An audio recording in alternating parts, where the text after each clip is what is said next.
there's nothing like cracking that cellophane and pulling that record out. It just smells great.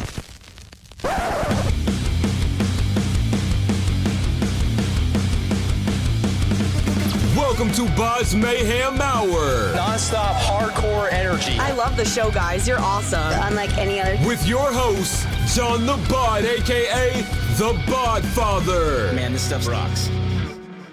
What's up, brothers? This is Jack Frost from Brothers in Arms, and you're listening to BODS Mayhem Hour. Turn up the music, man. Keep it alive. The views and opinions of the guest do not necessarily reflect the views and opinions of BODS Mayhem Radio Network, its staff, affiliates, or sponsors. Parental discretion is advised. Welcome to BODS Mayhem Radio Network. Hey everybody, welcome to BODS Mayhem Hour Podcast. I'm your host, John the Bod, aka the Bod Father, and as always, I'm bringing you guys and gals awesome interviews. Today, it's an honor and a privilege to welcome guitarist Jack Frost of Brothers in Arms. Brothers in Arms will release their debut self-titled album via Deko Entertainment September 24th. Also, check out their first single and video for Last to Know, and second single coming up called Bitch is Crazy, featuring Keith St. John, coming out on September 10th. So, Jack, how you doing? And welcome to the show, my friend. Hey, man, how are you? Nice to be here. Thank you so much for having me on the show. I'm really stoked to talk about the brothers. And, unfortunately, it's been a crazy 18 months out there. So it's so nice to actually talk about some fun and positive stuff and everything. You turn on the news, man, it's never anything fun anymore. It's all about, oh, this is what happened today in the world, So this is really cool, man. Thanks for having me. Amen. Exactly. Yes, brother, I got you right now. So how excited were you to release this debut album entitled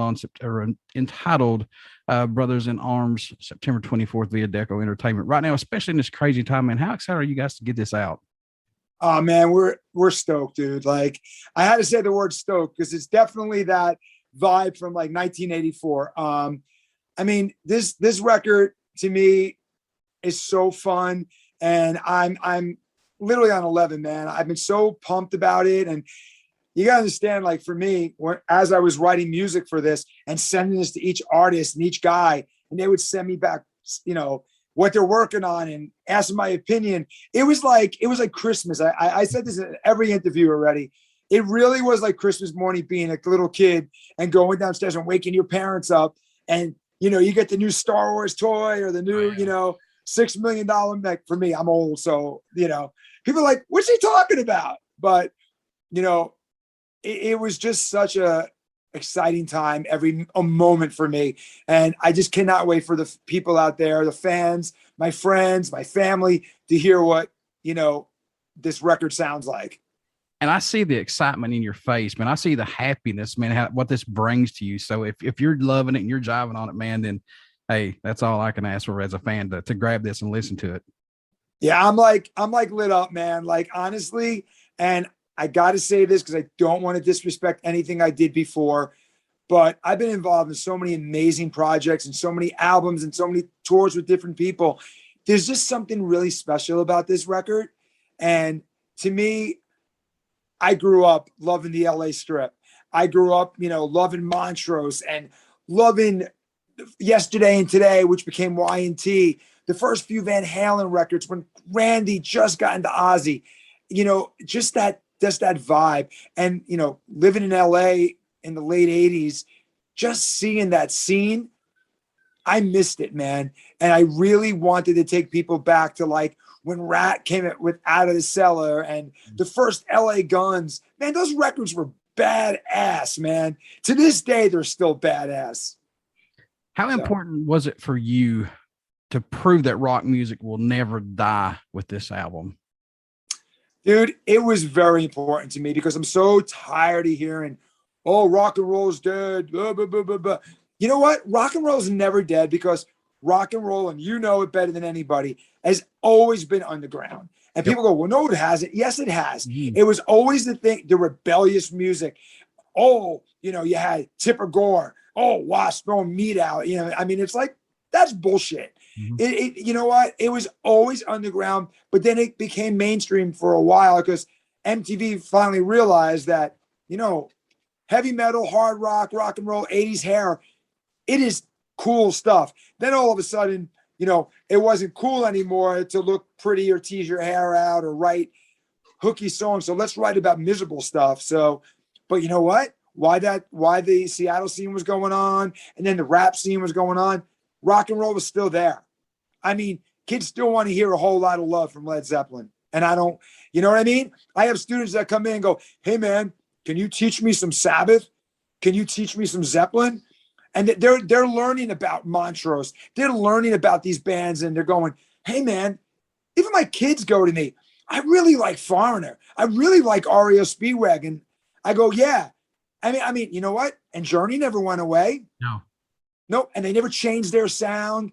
So yeah, man, like it was a big, I didn't go out of my way to go, okay, I have one goal in life to tell people rock and roll is alive. I really just had one goal, was to say that music is still out there and it's still fun. And you know what, man, there's so many cool new bands like the Moods, Inglorious. God, Nathan's such a great singer. I love those records. Crazy Licks, all these great Scandinavian bands, that Eclipse. There's just so many, like, what's that band? Honey, Dirty Honey. Yeah. They're awesome. They're awesome. The new Dead Daisies, it's a rock record, man. So I really think people are, the Black Crowes are back touring. I think people are realizing that, you know what, man, that music's really great and it doesn't die. So yeah, I just wanted to really have a little bit of a say on this, if that's the cool way of saying it.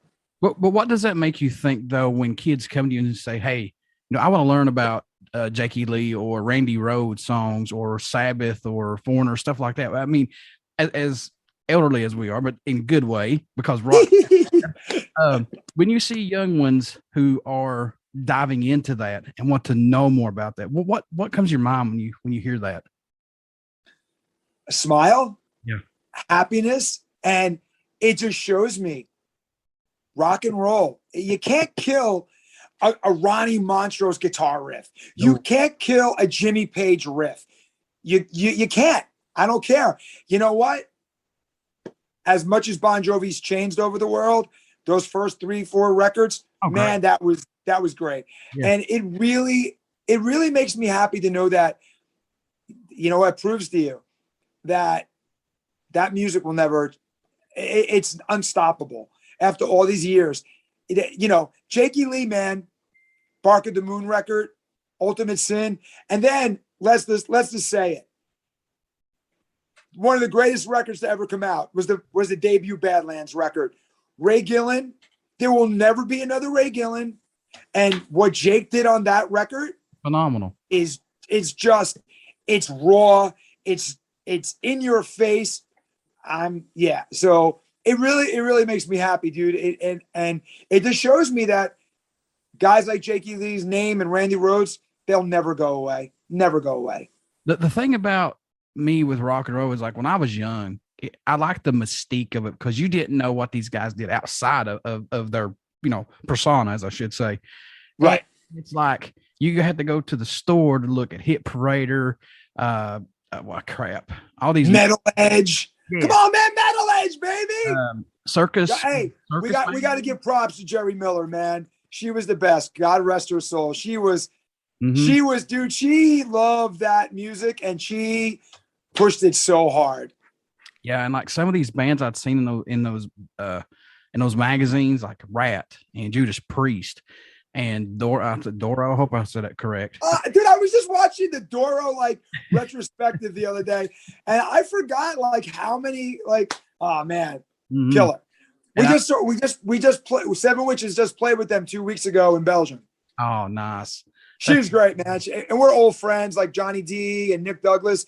So it was so cool hanging out with them. And, it was actually almost going back a little bit because people were like, it's nice to see you, man. I haven't seen you in 2 years, you know?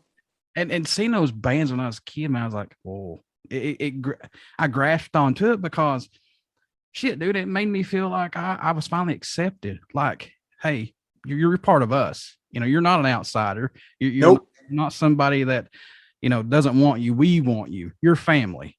So thank you as a fan of music, first and foremost, because you guys don't know what you guys are doing for people. I mean, honestly, because we feel like we belong, and that shouldn't have to happen, but sadly it does. You don't need to feel like you belong, dude. That's another reason about this record. Like, it's just a family affair. It really is brothers in arms. I mean, the record is, I'm telling you, so many people are going to go, like the old school guys like us and the young school kids will be like, this is awesome. This is awesome. It's just, there's 10 songs that are just that era of music, hooks, what it's all about, So as a band, were you a little nervous releasing this right now since bands can't tour? I mean, you could do live streams, but that doesn't, you got to have, to me, it's a live factor. You got to have that. You know what, man? We could sit on it for a year. And honestly, I think right now, just with everything, it's been pretty crazy the last month with everything going on in the world. I think people need something fun right now. And we'll get out there and play. And when we play, it's going to be like a religious experience because we're going to play different areas. And wherever each singer comes from, we're going to play some Burning Rain songs, some Montrose songs, some Last in Line songs. We want to do that. We want to play Canada, play some Toxik songs. Because I have to say, man, each guy in this band, holy shit, do they have a history. These guys are look at Karl, our drummer. He's in Diamond Head. And I'll say it, and I don't care if I get slammed for this. If it wasn't for Diamond Head, there wouldn't be a Metallica. So hands down. And I don't care what anybody says to me. I go, they basically played 5 Diamond Head songs when they were touring at first. Yep. So that guy is one of the forefathers that put the wheel on the driving car. Mm-hmm. And that's what I was going to mention. When you've got a flavor of musicians on this album, I mean, it's like an all-star cast of musicians. Did you have certain songs that each guy needed to do, or did you let them pick out what they wanted? You know what, man? I had ideas of when I started to write something, man, this be a great song for Poole Shortino, and this be a great song for Andrew. And then I started to really, it's kind of funny. Once I started to do this and I heard what Keith did, Keith sent me back melody lines, Andrew sent me stuff, I got Poole Shortino calling me on my phone, singing to me. Dude, that's fucking crazy. That's the Duke. That's the man from Spinal Tap. Those first Rough Cut records are timeless.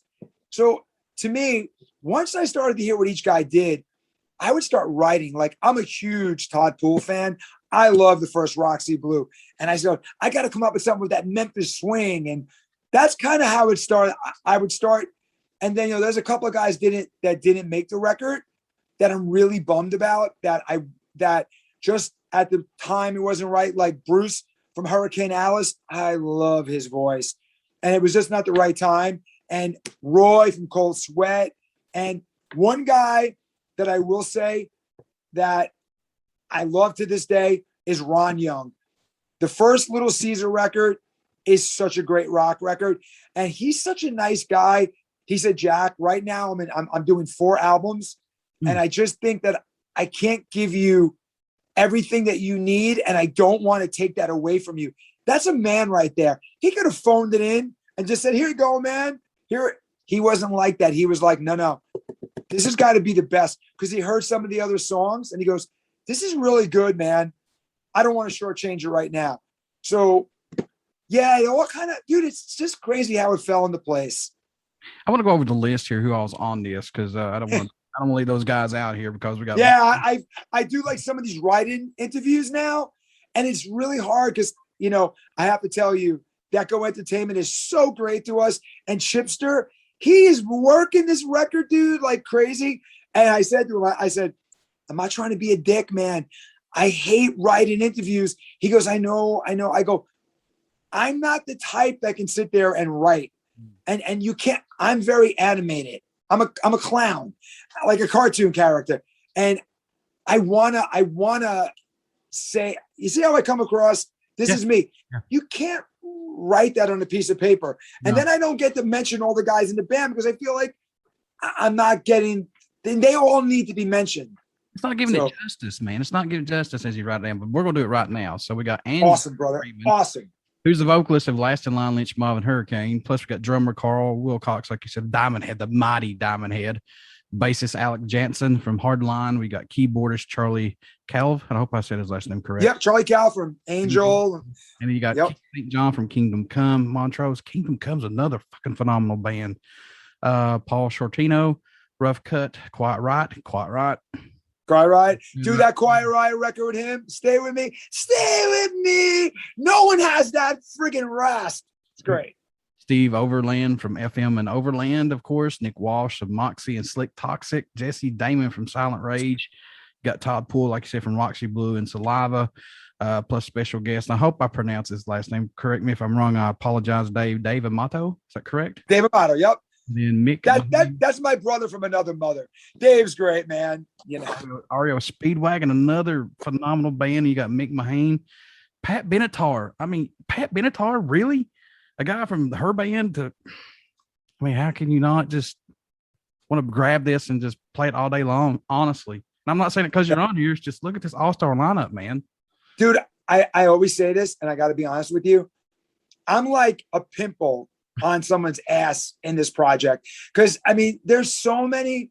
These guys are the best. And they go, dude, you really got to stop saying that because you're the main part of this thing. I go, yeah, but you guys have just brought this to life. Like, I literally, and people go, so you must be a millionaire paying these guys to get them on your record. I go, it's a labor of love, man. These guys are my friends.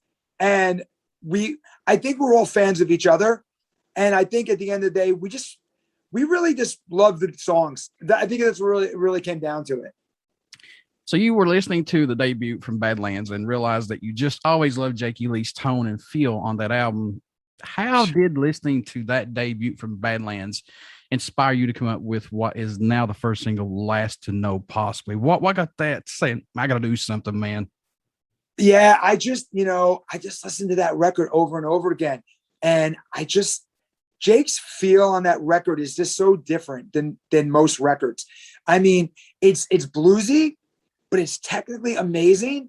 And, you have Ray Gillen. So that's what made me do it. I said, I've always wanted to do something in the Badlands, Montrose, Van Halen vein.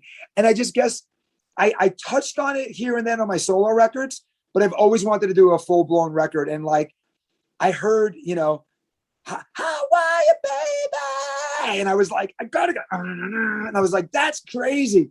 And there's some taste in there. Listen, man, I'll never be Jakey Lee and I'll never copy his feel. But if I can just a little bit get that feel in there of what he did, that's what I really wanted to do. Yeah, but if he gives you that spark at the, the age that we are, and plus as long as you've been playing, man, it still fuels your fire, man. You know what I'm saying? It fuels it all the way, brother. What's impressed or excited you the most about making this self-titled album, if anything? I know you've got all these flavors on here, but what sticks out the most? Like seeing these songs going from infancy to adult, or what was it for you? You literally said it, dude. You answered the question. I mean, basically, to take a riff and then send it to Karl and then send it to Alex and get it back and go, wow, it's taking flight. Then Charlie adds the keyboards. But then when the icing, the cream, the little cherry on top, each singer puts their own nuance and here's something. Dude, you know what it was like every day getting like someone said, hey, what do you think of this? I would fall off the chair. I was out with my girlfriend. We were in CVS and I got the chorus for FM for City Never Sleeps. I am like a 2-year-old child in the middle of a store. The new phone book's in. The new phone book's in. I felt like Steve Martin in a jerk. I'm running around. She's like, dude, calm down. People around you. I'm like, no, fuck it. You got to hear this. Like, that's how excited I was, dude. These cans are defective. Oh my God. These cans are defective. I love The Jerk. It's the best movie ever. Oh, and you got it, dude. You're awesome. You knew exactly what I meant. Send his mom like a couple of change, and she's like, oh yeah, baby, sit me some change. Lord of mercy. And he's reading this letter to his mom. And Kathy said, if I'm a good boss, she'll give me a blowjob. Yeah. Good stuff. That's brilliant. Any tracks for you standing out more than any right now on the album right now? I know it must change every time you listen to it. I know these are your babies, but is there any specifically possibly or no? You know, man, they're all just so special. Each song tells a story. You know, I truly love Bitch is Crazy because it's just a fun. I think it's really the song that shows what the record's all about, the fun of it. And then all the other songs they just fit so well. But I tell you, one song that really does stand out to me is Make You Mine. It's another Keith song, but it reminds me of that song where when I first heard Faithfully from Journey, and I watched the video of them like Highway Run, you know, and he's talking about he's away from his family. And, you know, that song is one of those songs to me that really puts the record together. It just shows like, you know, you got to hear the words to this song. And everybody in this band can definitely get a vibe of that song because every one of us deal with it. Fly dates, going away for 6 months and not seeing your kids, going to Europe, not being home. So brutal. I think a lot of us can really relate to that song. So, you know. Any tracks that didn't make this album that we could see on an upcoming EP or album down the road, possibly? Dude, there's so many songs that are like still like in raw form that will definitely be used for the next record. And I don't know, man, these guys they're so into it. I think they're going to bring songs to me. Like, you know, Charlie wrote a bunch of songs on the record too. He sent me these cool keyboard parts with rhythm guitars. And then Alex wrote songs. We all just kind of like, I didn't write the record by myself. Everybody wrote this record. Every guy. And if you look at the credits too, you know, some guys are like, okay, you know, Van Halen, it's Dave Lee Roth and Eddie Van Halen. Nope. It's everybody. But I feel that it's a family record and everyone should get the credit where it's credit's due. Because again, I'm just a little part of it. Was there a track that you guys were working on that totally ended up sounding different than it was intended to, possibly, that you can recall? Yeah, man. Make You Mine. Keith really took that song and envisioned it more. We had the song, me and Charlie, but Keith just made it come to life, dude. And he like changed some parts and it was so cool. And he's such a respectful human being that he's like, is this cool, man? I'm like, dude, everything is great. Like I want their input. And I think a lot of the guys were surprised. I think a lot of the guys are from being in previous bands at a time. I think, you know, when you join a band, it's like, okay, you're the singer, but it's my band and you're going to sing these words, these melody lines. Hey, you can do that, but that's not what I wanted. So I really think Make You Mine is the song that changed the most for me and like from the raw form. And I've said this a million times. I don't mean to bash nobody whatsoever, but you know just as well as I do, you can tell when an album is pushed and rushed and there's no feeling to it. There's nothing on it. You know what I'm saying? Okay. So I got to think of a way of saying this where I don't come across as a jerk off, but I think there's a lot of cash jumpers, check jumpers, we call them. And it's like, okay, we're going to give you this. Okay, cool. Oh, we'll do another record and and it's almost like, hey, dude, I get it that everybody has to eat. But I feel that I said this from the originally the record was going to be called Top 10. Like, you know, every song was a top 10 hit, one hit wonder, 10 wonders, you know, but I don't like when I listen to a record and, you know, those are fillers and I don't like that. And I'm not pointing fingers at anybody, but when I turn on like the new Inglorious record and from track 1 to track 10, every song is amazing. I can tell they put the time and effort in it. And when you listen to records that guys just were trying to make a few bucks, you can tell. There's a band that's over in Austria right now, and I pronounce their name wrong every time because I'm from Kentucky. I don't care. I sound hickish. Yeah, all right. Of it. You're like, yo, ain't right. Fuck it. They're called Astridge, but they're a black metal band. But the thing about it is like it's so good, you can't turn it off. You know what I'm saying? It's like, well, no. It's like, no. It's so good. Right now, it's in my top 5 of 21 albums of the year. Seriously. Really? Yes. It is. Listen to them if you get a chance. They're really good. You know, there's a, you know, like having your guilty pleasures now. Mm-hmm. Like, there's a band out of, I'm gonna say they're probably from Sweden. I think they're from Sweden, or they're called Amarathi. Yeah. I never pronounce how it. Amaranth with the female. They have 3 singers. They have a death metal, the female singer, and then they have like an 80s guy from Dynasty. Dude, that is my guilty pleasure records right now. They're so good. They're so cool because they take every element and they're just awesome. They're just awesome. Like, and there's another band. They just put out great songs. It's like Crazy Licks, man. Those records are fun. They're hits. They're hits. Who produced this album? Was it all self-produced, or who actually did the album? Me and my friend Jeff from Canyon Music, he mixed the record and we produced it together. But again, dude, Keith St. John produced a lot of it. Andrew Freeman produced a lot of it. Charlie produced. Karl, the drummer, was given tons of input on drum parts and we should change this. It's a self-produced record, but it's a brothers produced record. Everybody, it wasn't a thing where I finished the song, I mixed it and go, okay, we're done.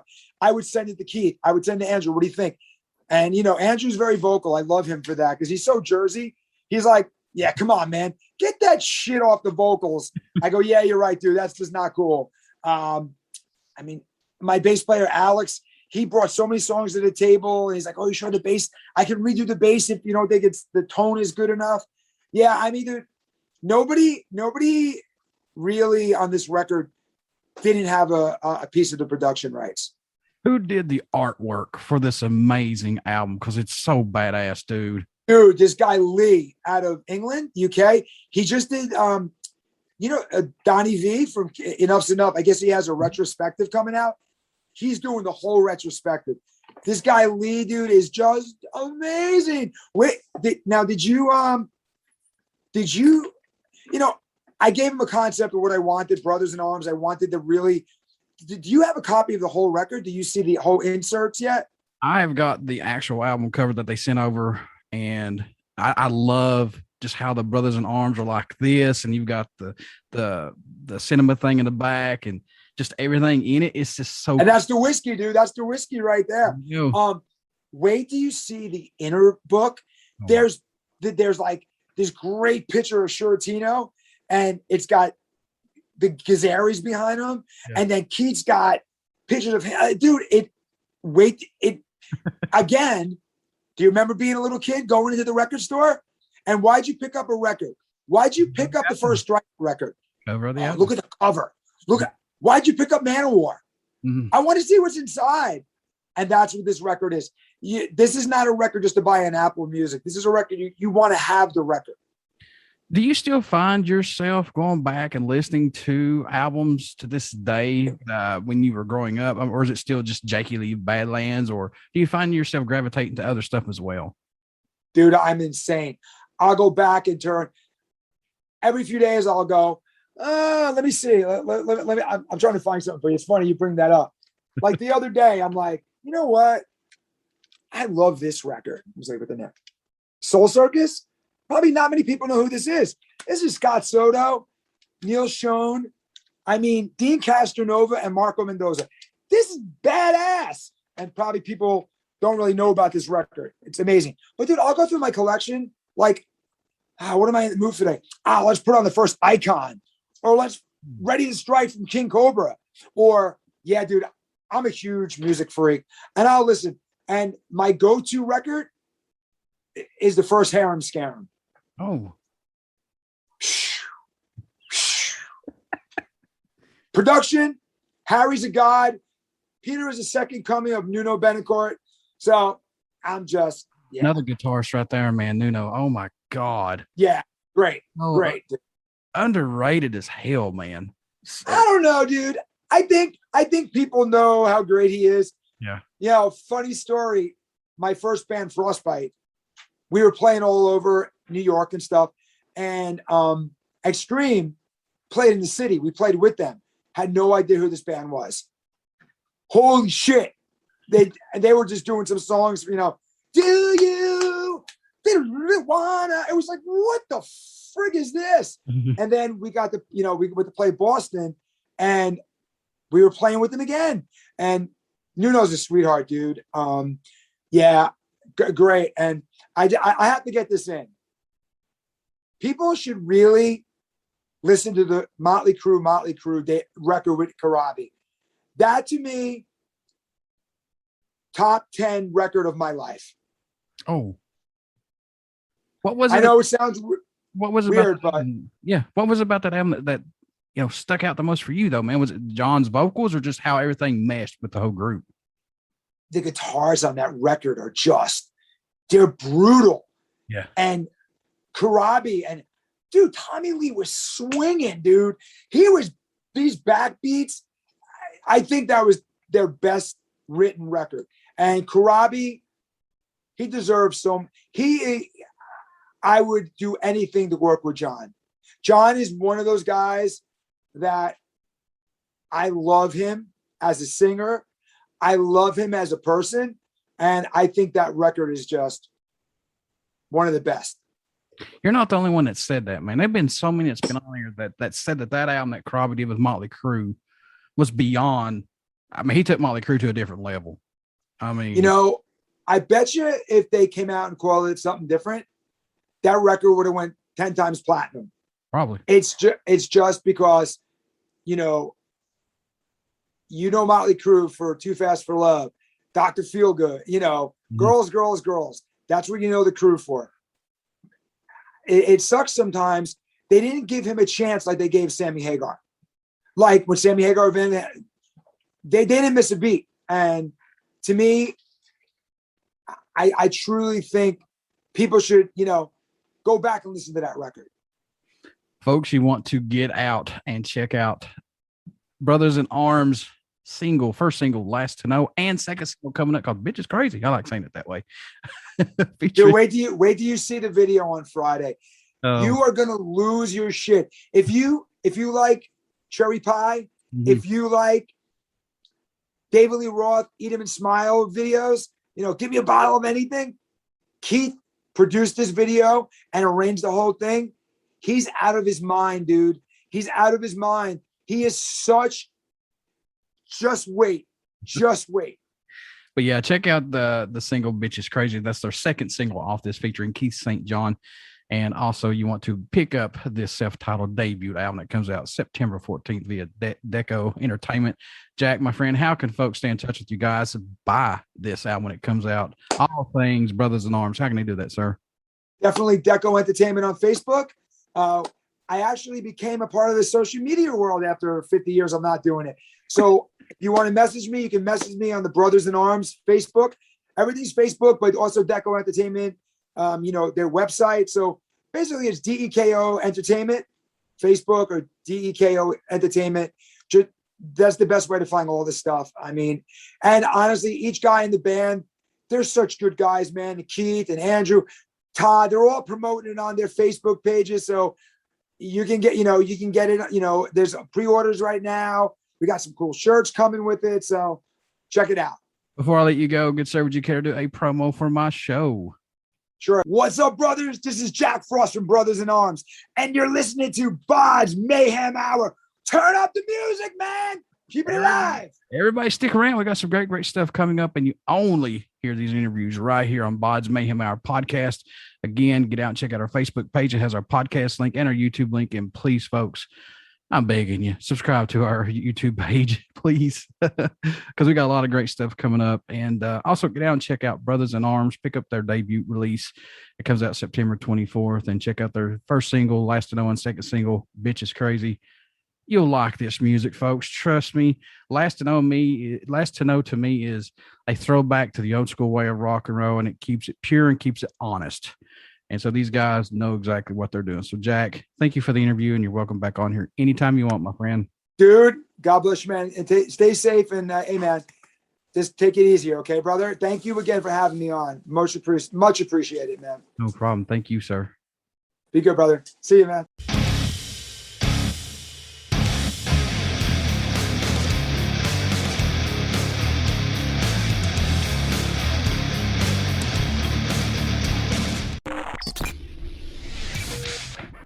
You're listening to BODS Mayhem Hour. Follow us on Facebook, Twitter, and Instagram.